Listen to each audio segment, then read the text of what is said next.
My father-in-law once said that a man's value is decided by how much money he carries. He said it during Thanksgiving dinner, right in front of my wife and his entire family. Everyone laughed as if it was a great joke. I stayed quiet, slicing my turkey, acting like his words didn't hurt. For 8 years, I let him think I had nothing. For 8 years, I took every insult, every rude remark, and every proud smile from people who believed they were superior because they owned bigger homes and nicer cars. I kept telling myself it didn't matter. I believed love was enough, that my wife would understand my value even if her family never did. I was wrong about many things back then, because on Christmas night, surrounded by 40 strangers at the most expensive restaurant in town, my father-in-law was finally going to learn how wrong he had been about me. My name is Owen Briggs. I am 34 years old, and for the past 10 years, I have worked as a furniture restoration craftsman. I repair damaged things and give them life again. Old dressers with broken drawers, rocking chairs passed down through generations, dining tables that have seen decades of family meals. People trust me with their memories, and I restore them using my hands. It is honest work, meaningful work. But to my wife's family, the Thornberrys, it made me invisible. My wife Dia and I met 9 years ago at a county fair. Back then she was carefree and kind. She laughed often and didn't care that I drove an old truck or wore second-hand clothes. She admired my hands, enjoyed watching me work, and loved that I could turn broken things into something beautiful. We married 2 years later in a quiet courthouse ceremony. Her parents barely attended. Her father Vance looked at me like I was dirt stuck to his shoe. Her mother Lorene smiled politely, but her eyes told the truth, her words never did. I believed things would improve. I thought once they knew me, once they saw how deeply I loved their daughter, they would accept me. They never did. Vance Thornberry owns 4 car dealerships across the state. He is loud, rich, and has made it his goal to remind me at every family gathering that I am not good enough for his daughter. His wife, Lorene, speaks less, but her cold behavior cuts just as deeply. She delivers her insults softly, hiding them behind fake concern. Her words sound polite, but they are meant to hurt. Their son Hollis, Delea's younger brother, is 29 years old and has never done real hard work in his life. Still, he believes he has the right to make fun of me for using my hands to earn a living. For 8 years, I tolerated it all. I stayed quiet. I worked harder. I loved my wife and trusted that she would stand by my side. But Delea began to change, slowly at first, then suddenly. She stopped speaking up for me. She stopped really seeing me. By the end, I felt like I was living with someone who was ashamed that I even existed. The only real family I ever had was my mother, who died when I was 25, and her older brother, my Uncle Clement. Clement was a calm, simple man who lived alone in a small cabin deep in the woods. He wore flannel shirts and worn-out boots and drove a truck that looked worse than mine. When I was 18, he gave me something I didn't understand at the time. A flat black card with no logo. No bank name, only a single name printed in silver, Clement Farrow. He told me to keep it with me at all times and never use it unless I truly had to. Then he said words I never forgot. When you finally use it, they will know who you are. I didn't understand what he meant. When I asked him, he only smiled and said I would understand someday. Uncle Clement passed away 3 years ago. I never used the card. I kept it in my wallet as a memory of him, something small I could carry with me every day. On Christmas night, I was sitting at a long table in a high-end restaurant called the Winthrop. The Thornberry family surrounded me, along with their extended relatives, 42 people, all tied together by Vance's money. Every one of them looked at me like I didn't belong there.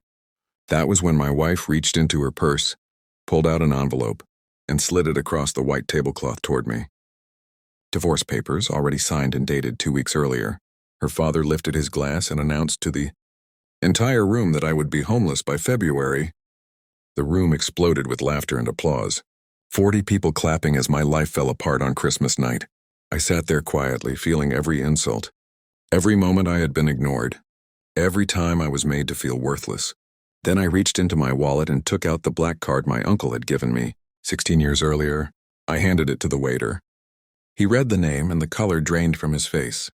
He leaned closer and whispered 5 words that instantly silenced the entire table. This is the story of how I stopped being invisible. This is the story of the night everything changed. To understand how I ended up sitting there with divorce papers in my hands, surrounded by people who hated me, I need to go back. I grew up in a small house on the east side of town with my mother, Ruth Briggs. She worked 2 jobs just to keep us going and taught me that honesty and hard work were worth more than money. When she died, it nearly destroyed me. The only person who kept me steady was her older brother, Uncle Clement. Pharaoh was a quiet man who lived alone in a cabin about an hour outside the city. He preferred silence and simple living.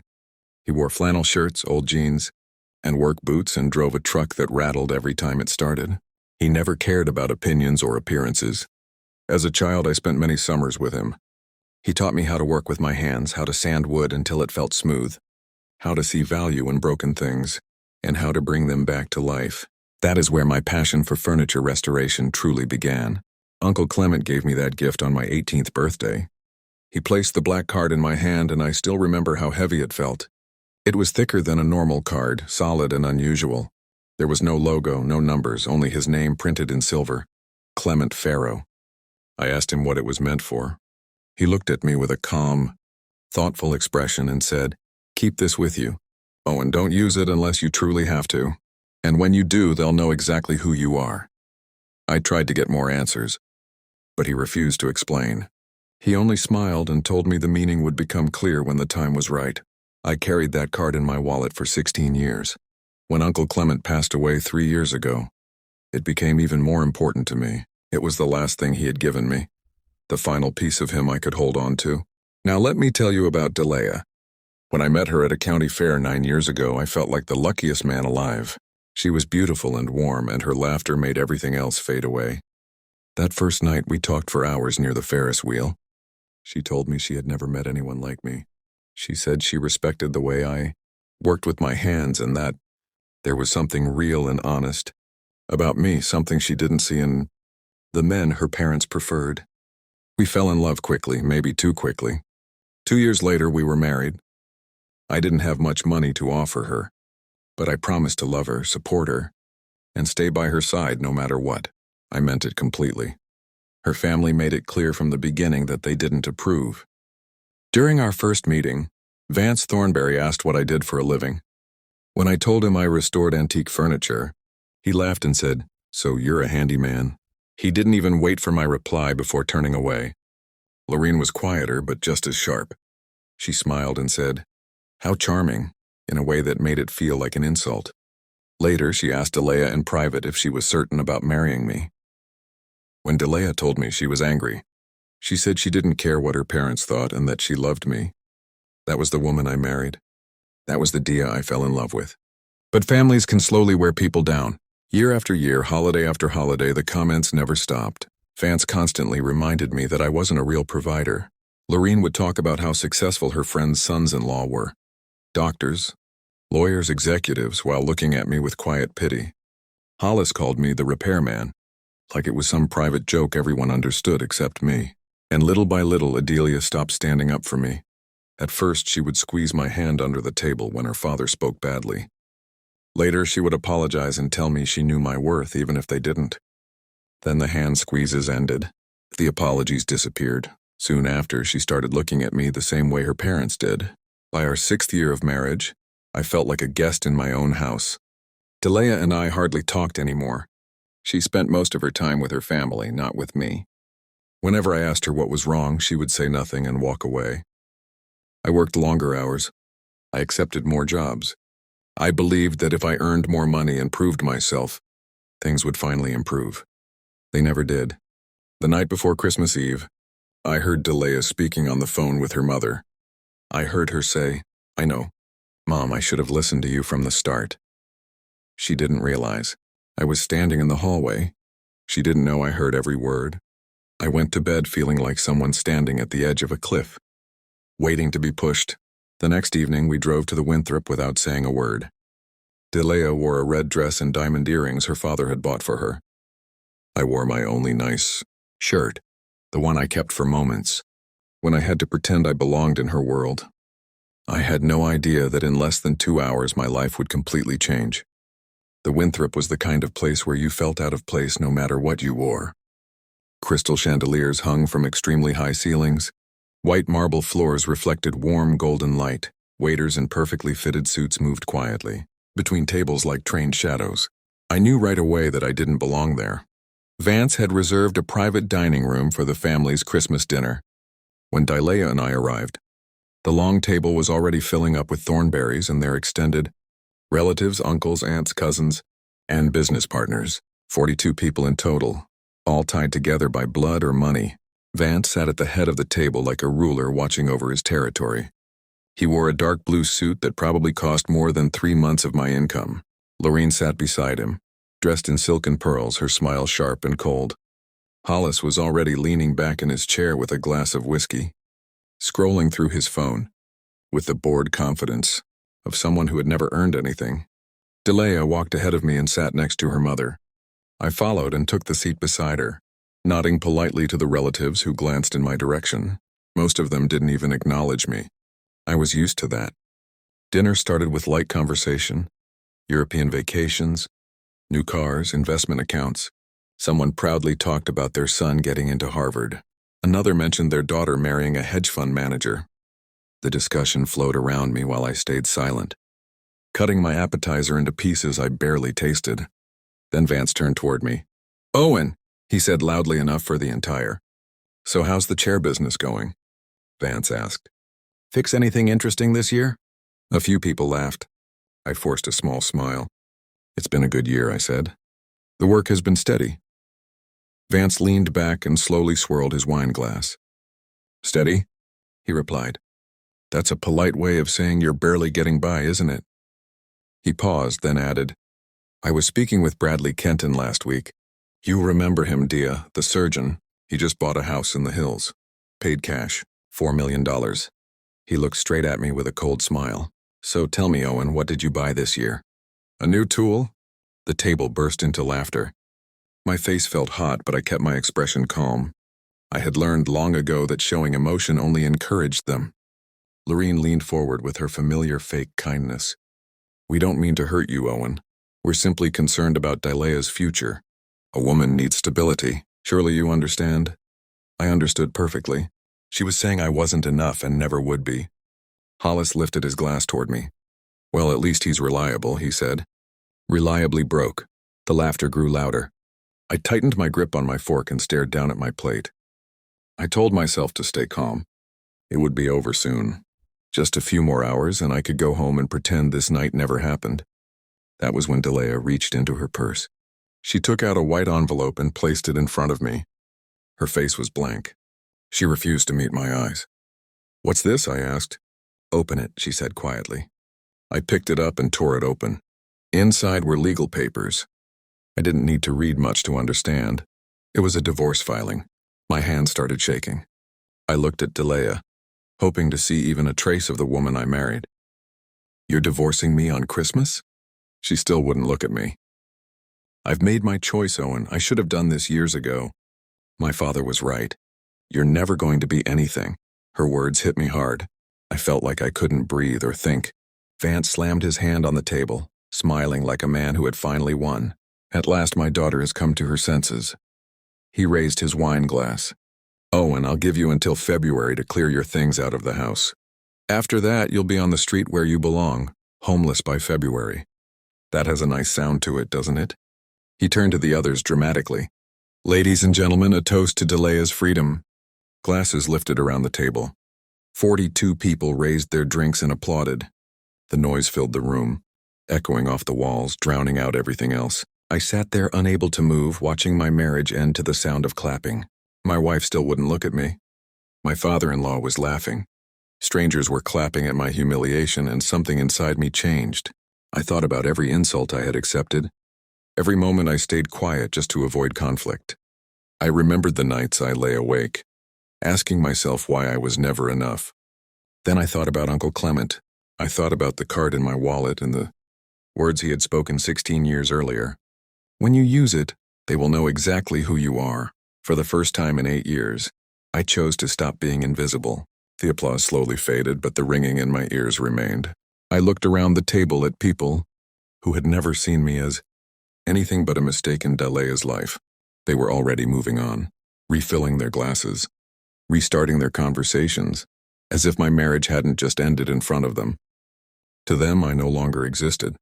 Delia was leaning toward her mother, whispering, likely discussing which room she would return to at her parents' estate. Hollis laughed with a cousin over something on his phone. Vance accepted congratulations like a man celebrating a successful deal. I calmly folded the divorce papers and placed them in my jacket pocket. My hands were no longer shaking. The fear was gone. A quiet calm settled over me. I wasn't angry. I wasn't heartbroken. I was finished. A waiter approached our side of the table. He was young, well-dressed, and professional, collecting plates with smooth efficiency. I raised my hand slightly. "Excuse me." He turned with a polite smile. "Yes, sir. How can I help you?" "I'd like to pay for dinner," I said. "All of it. Every table?" The waiter blinked, surprised. His smile weakened as he processed my request. "Sir, this party includes 42 guests. The total will be very high. Several $1,000s at least." "I understand," I replied. Vance's voice cut through the room. "What exactly are you doing, Owen?" I didn't look at him. I kept my eyes on the waiter. Vance laughed loudly, the same mocking laugh I'd heard for years. Did everyone hear that? "Owen wants to pay for dinner. A man who fixes broken chairs thinks he can cover a bill that's probably more than he earns in 6 months." Laughter spread across the table. Hollis nearly spit out his drink. "Maybe he plans to wash dishes," he joked. "Pay it off one plate at a time." Lorene shook her head with fake sympathy. "Owen, dear, there's no need to embarrass yourself further. We understand your situation." Delia finally looked at me. Her face showed confusion mixed with annoyance. "Owen, stop. This is pathetic. You're just making things worse." I reached into my back pocket and pulled out my wallet. The leather was old and worn, the same one I had carried for years. I opened it and saw the black card exactly where it had always been, tucked behind my license, waiting. I held it for a moment. It felt heavier somehow, like an answer to a question I had been asking my entire life. I handed it to the waiter. "Use this." He took the card without concern, the way someone who sees hundreds of credit cards each night would. He glanced at it casually, then froze. His eyes widened. The color drained from his face. He looked at the card, then at me, then back at the card. His mouth opened, but no words came out. "Is something wrong?" I asked. He swallowed. "Sir, please excuse me for a moment. I need to speak with my manager." He turned quickly and disappeared through a door marked "Private" at the far end of the dining room. Vance let out a short, mocking snort. "Well, that settles it," Vance said. "The card probably got declined. Or maybe it's expired. Do you even have a credit limit, Owen? Or did the bank laugh you out the door?" I didn't respond. I kept my hands folded on the table and waited. 2 minutes passed. Conversation slowly resumed around me, but I noticed people starting to glance my way, curious about the delay. Then the door opened. The waiter came out first, moving with a sense of urgency that hadn't been there before. Behind him was an older man wearing a perfectly tailored dark gray suit. He walked with calm authority. There was something in his expression I had never seen directed at me before. Respect. His name badge read, Mr. Dunor, General Manager. Mr. Dunor walked straight toward me. He stopped, reached out his hand, and said, "Mr. Briggs." I stood and shook it. "Yes." His voice was polite and sincere. "Sir, I apologize. We had no idea you would be dining with us this evening. Had we known, your arrival would have been handled very differently." Vance leaned forward, his confident smile starting to fade. "What is this? Who exactly do you think you're speaking to?" Mr. Dunor didn't look at him. His focus never left me.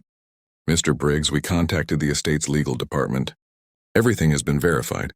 Your uncle left very clear instructions. The moment this card was presented, we were to activate all procedures immediately." My heart was racing, but my voice stayed calm. "What procedures?" Mr. Dunor stepped closer. The entire table had fallen silent. Every person was watching. He spoke softly, but in that quiet room his words carried clearly. "Sir, your uncle founded this company. He owned it completely.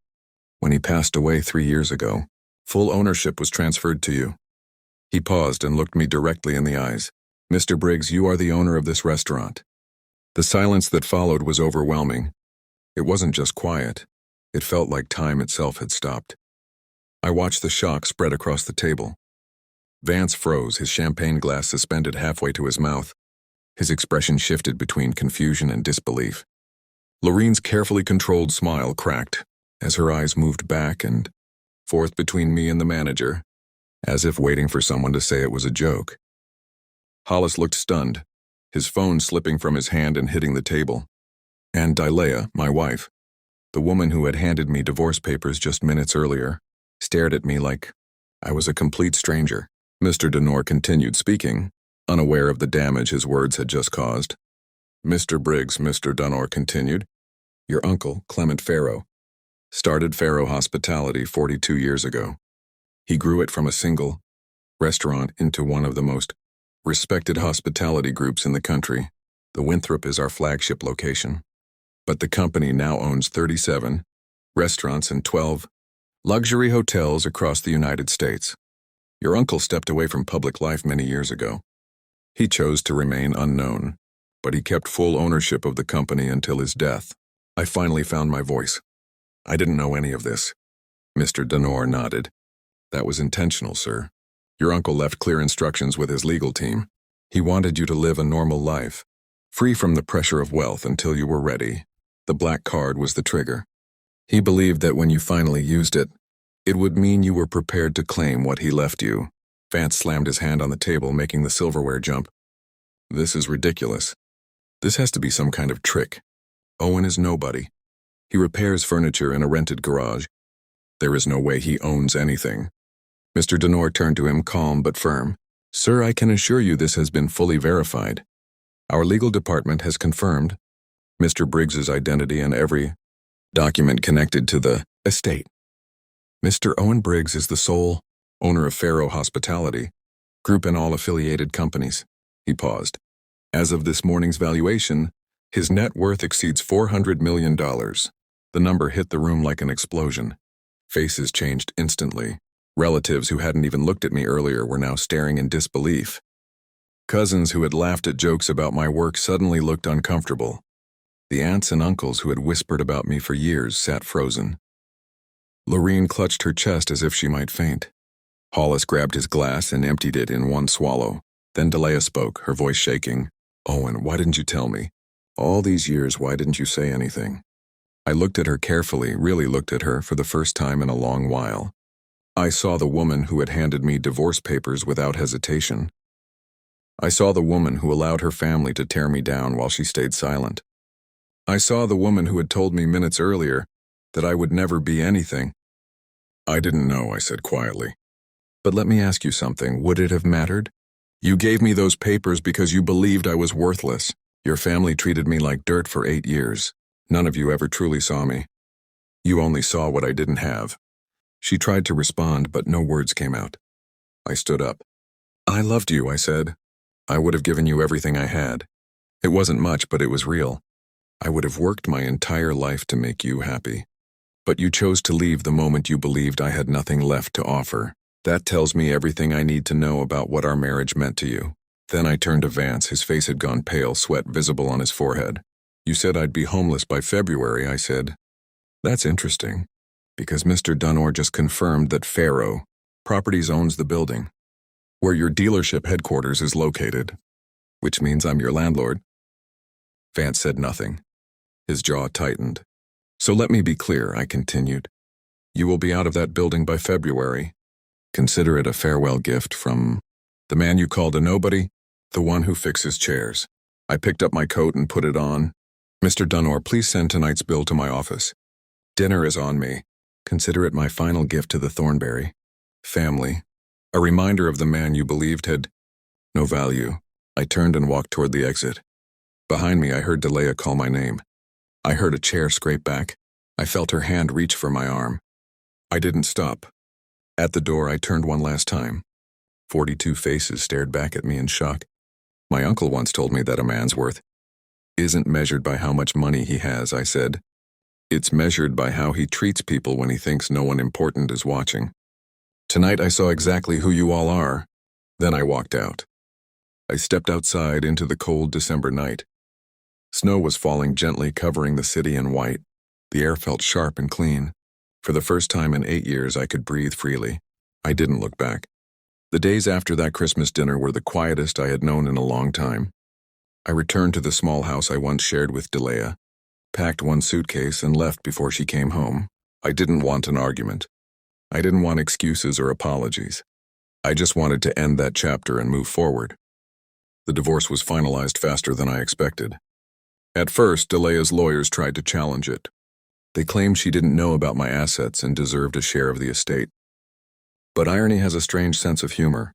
The prenuptial agreement her father had demanded years earlier, meant to protect the Thornberry money from me, worked perfectly against her. She had signed away any claim to assets owned before or outside the marriage. In the end, she received exactly what she planned to leave me with. Nothing.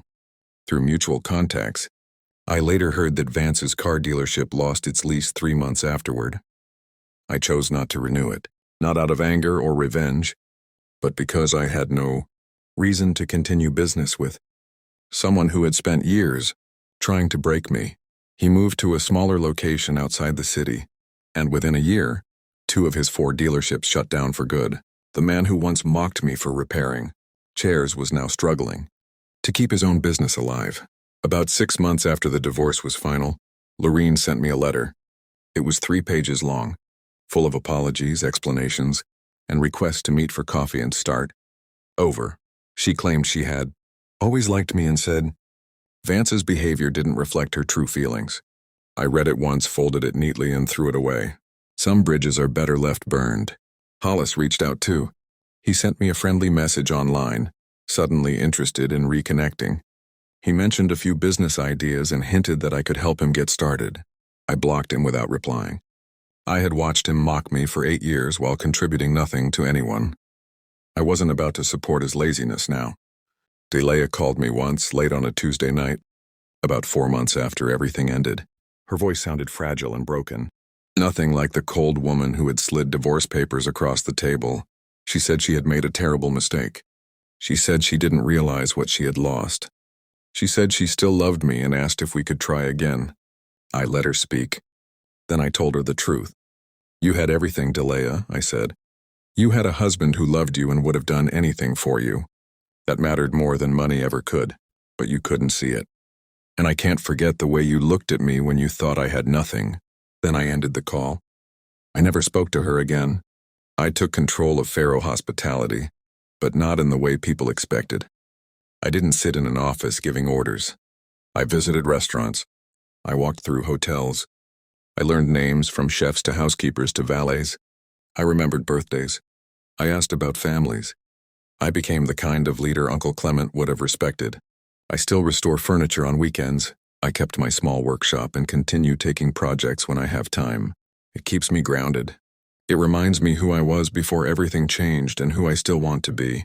About a year after that Christmas dinner, I was sanding an old oak table in my workshop when I noticed something unusual. A small drawer at the back was stuck, sealed shut by years of neglect.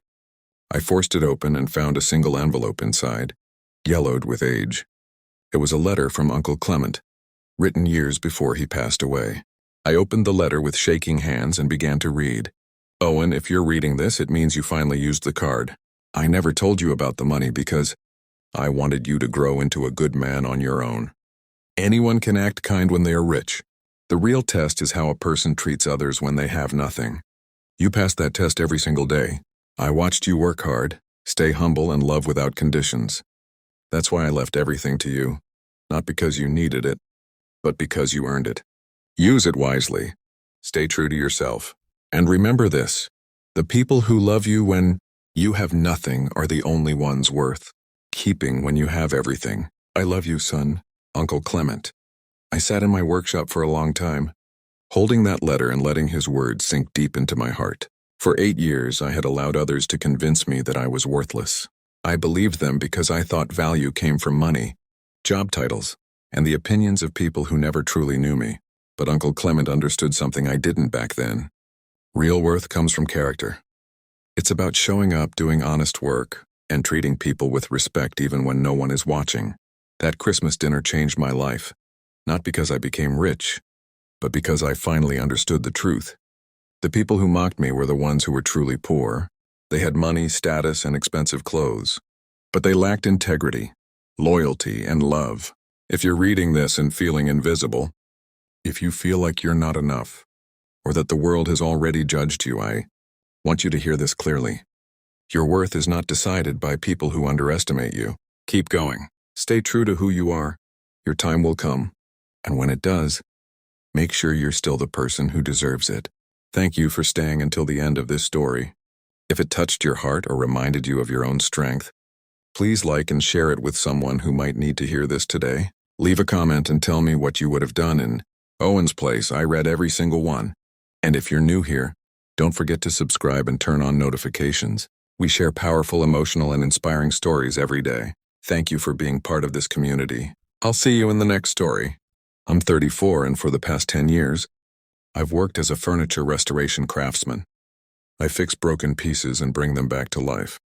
Antique dressers with cracked drawers, rocking chairs that belong to someone's great-grandmother, dining tables that have seen decades of family meals. People bring me their memories and I restore them with my hands. It's honest, fulfilling work. But to my wife's family, the Thornberrys, it meant I was nothing. I met my wife Dia 9 years ago at a county fair. She was different back then. She laughed easily, and she didn't care that I drove an old truck or shopped at thrift stores. She said she loved my hands, loved watching me work, and loved that I could make something beautiful out of something broken. 2 years later, we were married in a small courthouse ceremony. Her parents barely showed up. Vance, her father, looked at me like I was something to be brushed off. Lorene, her mother, smiled politely, but her eyes said everything her mouth wouldn't.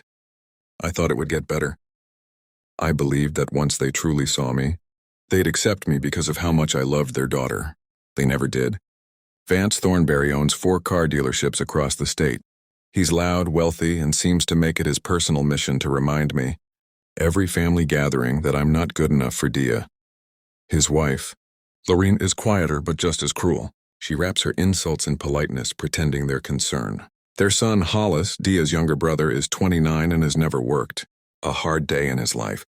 Yet he finds it acceptable to mock me for working with my hands. For 8 years I endured it. I kept my head down, worked harder, and loved my wife, hoping she'd stand by me. But Dia changed slowly at first, then all at once. She stopped defending me. She stopped looking at me.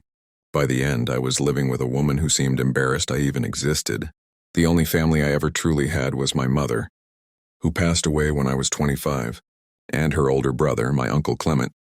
He was a quiet man, living in a modest cabin in the woods, wearing flannel shirts and old boots, driving a truck even more worn out than mine. When I turned 18, he gave me something I didn't understand. A matte black card with no logo, no bank, nothing but a name embossed in silver, Clement Farrow. He told me to always keep it with me and to only use it if I truly needed it. Then he said something that stayed with me for 16 years. When you do use it, they'll know exactly who you are. I asked him what it meant, but he only smiled and said I'd understand when the time came. Uncle Clement passed away 3 years ago. I never used the card. I kept it in my wallet as a keepsake, a small piece of him I could carry with me every day. On Christmas night, I found myself sitting at a long table in a restaurant called the Winthrop, surrounded by the Thornberry family and their extended relatives. 42 people in total, all tied to Vance's wealth. Every single one of them looked at me like I didn't belong. Then my wife reached into her purse, pulled out an envelope, and slid it across the white tablecloth toward me. Divorce papers already signed and dated 2 weeks earlier. Her father raised his glass and announced to everyone that I'd be out on the street by February. The room erupted in applause. 40 people clapping and cheering at my destruction on Christmas night. I sat there for a moment, feeling the weight of every insult, every dismissal, every moment I'd been made to feel worthless. Then I reached into my wallet and pulled out the black card my uncle had given me 16 years ago. I handed it to the waiter. He looked at the name on the card and his face went pale. He leaned in and whispered 5 words that silenced the entire table. This is the story of how I stopped being invisible, the night everything changed. To understand how I ended up there, holding divorce papers on Christmas night in front of people who despised me, you need to know a bit about my past. I grew up in a small house on the east side of town with my mother, Ruth Briggs. She worked 2 jobs to keep a roof over our heads. and taught me that hard work and integrity mattered more than money. When she passed away at 25, losing her nearly broke me. The only person who kept me grounded was her older brother, my Uncle Clement. Pharaoh was a quiet man living alone in a cabin about an hour outside the city, surrounded by woods and silence. He wore flannels, work boots, and old jeans, drove a rattling truck, and never cared what others thought. I spent my summers with him as a kid. He taught me how to work with my hands, sand wood until it was smooth, and see the beauty in broken things to bring them back to life. That's where my love for restoring furniture began. On my 18th birthday, Uncle Clement gave me a gift I didn't fully understand, a matte black card, heavier than a normal card with no logo or numbers, only his name embossed in silver, Clement Pharaoh. I asked him what it was for. He looked at me with calm, knowing eyes and said, "Keep this with you, Owen. Don't use it unless you truly need it, and when you do, they'll know exactly who you are." I pressed him for more, but he just smiled and said I'd understand when the time was right. I carried that card for 16 years, holding on to it even tighter after he passed 3 years ago. It was the last piece of him I had. Now about Dia. I met her at that county fair 9 years ago, and I thought I was the luckiest man alive. She was beautiful, kind, and her laugh made everything else disappear. We spent hours talking that night by the Ferris wheel. She told me she had never met anyone like me before. She admired the way I worked with my hands and said there was something real and honest about me, something she couldn't find in the men her parents wanted her to date. We fell in love quickly, maybe too quickly. Within 2 years, we were married. I didn't have much to offer financially, but I promised to love her, support her, and stand by her no matter what. I meant every word. Her family made their feelings clear from the start. Vance, her father, looked at me during our first meeting and asked what I did for a living. When I said I restored antique furniture, he laughed and said, "So you're a handyman?" before even waiting for my answer. Lorene, her mother, was more subtle. She smiled and said, "How charming," in a tone that made the word sound like an insult. Later, she asked Dia privately if she was sure about marrying me. Dia was furious when she told me about it. She said she didn't care what they thought. She loved me. That was the Dia I married. That was the woman I fell in love with. But families have a way of wearing you down. Year after year, holiday after holiday, the comments kept coming. Vance never missed an opportunity to remind me I wasn't a real provider. Lorene would talk about how successful her friends' sons-in-law were. Doctors, lawyers, executives, while looking at me with pity. Hollis, Dia's younger brother, nicknamed me the repairman, like it was a joke everyone understood except me. At first, Dia would quietly defend me. She'd squeeze my hand under the table when her father made a remark and later apologize, telling me she knew I was worth more than they could see. But gradually, even that stopped. The hand squeezes ended. The apologies disappeared. She began looking at me the way her parents did. By our 6th year of marriage, I felt like a stranger in my own home. Dia and I barely spoke. She spent more time with her family than with me. Whenever I asked what was wrong, she would say nothing and walk away. I worked harder, took on more projects, thinking if I could just earn more, if I could prove myself, things would improve. They didn't. The night before Christmas Eve, I overheard Dia on the phone with her mother. I heard her say, "I know. Mom, I should have listened to you from the start." She had no idea.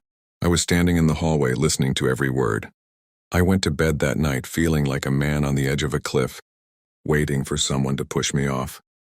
The next evening, we drove to the Winthrop in complete silence. Dia wore a red dress and diamond earrings her father had given her. I wore my only nice shirt, the one I saved for moments when I had to pretend I belonged in her world. Little did I know in less than 2 hours my life would change forever. The Winthrop was the kind of restaurant that made anyone feel underdressed. Crystal chandeliers hung from impossibly high ceilings. White marble floors reflected a soft golden light. Waiters moved silently between tables in tailored suits, like shadows trained in elegance. I had never belonged in places like this. I realized it the moment we stepped inside. Vance had reserved a private dining room for the family's Christmas dinner. When we arrived, the long table was nearly full. Thornberrys and their extended relatives, aunts, uncles, cousins, and business associates. 42 people in total, all tied to Vance by blood or money. He sat at the head of the table like a king surveying his kingdom. Vance wore a navy suit that probably cost more than I earned in 3 months. Lorene sat beside him dressed in pearls and silk, her smile sharp enough to cut glass. Hollis slouched in his chair, whiskey in hand, scrolling through, his phone with the board, expression of someone who had never worked for anything. Dia walked ahead and took her seat next to her mother. I followed and sat beside her, nodding politely at relatives who glanced my way. Most didn't bother acknowledging me, which I had long since learned to accept. The dinner began with small talk, vacations to Europe, new cars, stock portfolios. One son had just been accepted to Harvard. Another daughter was marrying a hedge fund manager. The conversation flowed around me like water around a rock, leaving me isolated at the table. I thought about every insult I had swallowed. Every moment I stayed quiet to keep the peace. Every night I lay awake wondering why I wasn't enough. Then I thought about Uncle Clement. I thought about the card in my wallet. I remembered the words he told me 16 years ago. When you use it, they'll know exactly who you are. For the first time in 8 years, I decided I was done being invisible. The applause slowly faded, but the ringing in my ears remained. I looked around the table at people who had never seen me as anything more than a mistake. Already they were moving on, refilling glasses, starting new conversations as if nothing had happened. To them, I was already gone. Delea whispered to her mother, likely talking about moving back into her parents' home. Hollis laughed with a cousin over his phone. Vance accepted congratulations like he'd just closed a deal. I folded the divorce papers neatly and slipped them into my jacket pocket. My hands were steady now. The trembling had vanished. A calm, cold clarity settled over me, a stillness I hadn't felt in years. I wasn't angry. I wasn't sad. I was done. A waiter approached our end of the table, a young man, with a polished uniform and a professional smile. He moved silently, collecting plates with quiet efficiency. I raised my hand to get his attention. "Excuse me." He turned politely. "Yes, sir.